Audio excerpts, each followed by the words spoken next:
പല കമ്പനികളിലും പല ഇൻസ്റ്റിറ്റ്യൂഷൻസിലും അവ പരാജയപ്പെടാനുള്ള കാരണം നിങ്ങൾക്കറിയാം. ട്വിറ്റർ ഒരു ഫെയിലിയറായി. എന്തായിരുന്നു അതിൻ്റെ കാരണം എന്ന് നിങ്ങൾക്കറിയാം. ട്വിറ്റർ ഫെയിലിയറായി. ട്വിറ്റർ ഒരുപാട് എലോൺ മസ്കിനെ ശരിക്കും നമ്മുടെ മുമ്പിൽ പരിചയപ്പെടുത്തുന്നതൊക്കെ ട്വിറ്ററാണ്. ട്വിറ്റർ പോയിട്ടാണ് ഇപ്പോൾ എക്സൊക്കെ വന്നത്.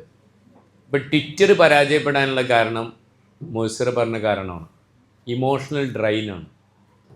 ഇമോഷണൽ ഡ്രെയിൻ എന്ന് പറയുമ്പോൾ ആളുകളെ അവർക്ക് വേണ്ട രീതിയിൽ അവർ അംഗീകരിക്കുക. ആളുകൾക്ക് ആവശ്യം പേയ്മെൻറ്റിനേക്കാൾ കൂടുതൽ അംഗീകാരങ്ങളാണ്. One of the greatest desire of a human being is the desire to be recognised.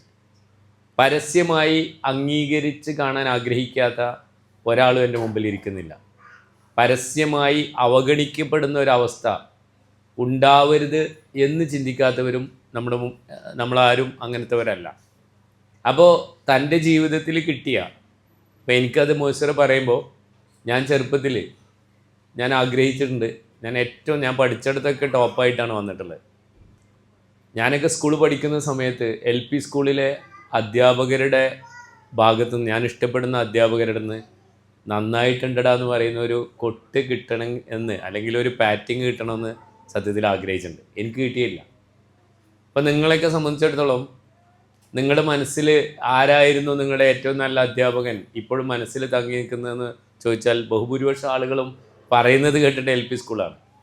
To be frank with you, എന്നെ സംബന്ധിച്ചിടത്തോളം ഞാൻ ആ കാലഘട്ടം മറക്കാനാണ് ആഗ്രഹിക്കുന്നത്. എനിക്ക് അത്രയധികം അവഗണന നേരിട്ട കാലഘട്ടമാണ്. അവരൊക്കെ ഒന്ന് എൻ്റെ നല്ല, കാരണം അവരെന്നെ സാറെന്ന് വിളിക്കുന്നവരാണ് പലരും. പക്ഷെ എനിക്ക് അവരുടെ ഉള്ളിൽ അവരെ ഇഷ്ടപ്പെടാൻ കഴിയണില്ല. കാരണം അവഗണനയായിരുന്നു. ചെറുപ്പത്തിൽ കിട്ടിയിട്ടുള്ള അവഗണനയായിരുന്നു. അപ്പം നമ്മൾ അവഗണിച്ചവരെയും നമ്മളെന്ന് ഓർക്കും, നമ്മളെ അംഗീകരിച്ചവരെയും നമ്മൾ ഓർക്കും. അപ്പം നമുക്ക് എന്ത് ചെയ്യാൻ പറ്റുക? നമ്മുടെ ലൈഫിൽ ഞാൻ നേരത്തെ പറഞ്ഞ പോലെ treat others the way you want to be treated. നിങ്ങൾക്ക് ഇഷ്ടമില്ലാത്തത് മറ്റുള്ളവർക്കും ഇഷ്ടമല്ല. അപ്പോൾ നിങ്ങളെ അംഗീകരിക്കപ്പെടാത്തത് മറ്റുള്ളവർക്കും ഇഷ്ടമല്ല. നിങ്ങളപ്പോൾ മറ്റുള്ളവരെ അംഗീകരിക്കണം. ഞാൻ വീണ്ടും പറയുന്നത്, അഡ്മിനായി നിങ്ങൾ വർക്ക് ചെയ്യുമ്പോൾ നിങ്ങളുടെ കയ്യിൽ ഒരുപാട് സാധ്യതകളാണ്. ആ കമ്പനിയെ എങ്ങോട്ട് കൊണ്ടുപോകണമെന്ന് തീരുമാനിക്കുന്നത് നിങ്ങളാണ്. ഇമോഷണൽ ഡ്രെയിൻ എന്ന് പറയുന്ന സംഗതി, അംഗീകാരം ആഗ്രഹിക്കുന്ന ഒരാൾക്ക് അത് കൊടുക്കാതിരിക്കുന്ന ഒരവസ്ഥ ഒരിക്കലും നിങ്ങളുടെ കമ്പനിയിൽ ഉണ്ടാവരുത്. അങ്ങനെ ഒരു കൾച്ചർ നിങ്ങൾ ഡെവലപ്പ് ചെയ്യണം. ഈ 13 കാരണങ്ങളും പല സ്ഥാപനങ്ങളും പൂട്ടിപ്പോവുകയും അല്ലെങ്കിൽ തകർന്നടിയുകയും ചെയ്യുന്ന ഈ 13 കാരണങ്ങളെക്കുറിച്ച് ഗഹനമായി ഞാൻ പഠിച്ചാണ്. അതിനൊന്നും ₹1 എക്സ്ട്രാ എക്സ്പെൻസ് വേണ്ട, ഒരു ട്രെയിനിങ്ങിനും അവർ പോകണ്ട. അവരെ മൈൻഡ് സെറ്റ് ഒന്ന് മാറിയാൽ മതി. പക്ഷെ ഇത് പാവങ്ങൾക്ക് അറിയില്ല, ഈ ആളുകൾക്ക് ഓൺട്രപ്രനേഴ്സിന് അറിയില്ല.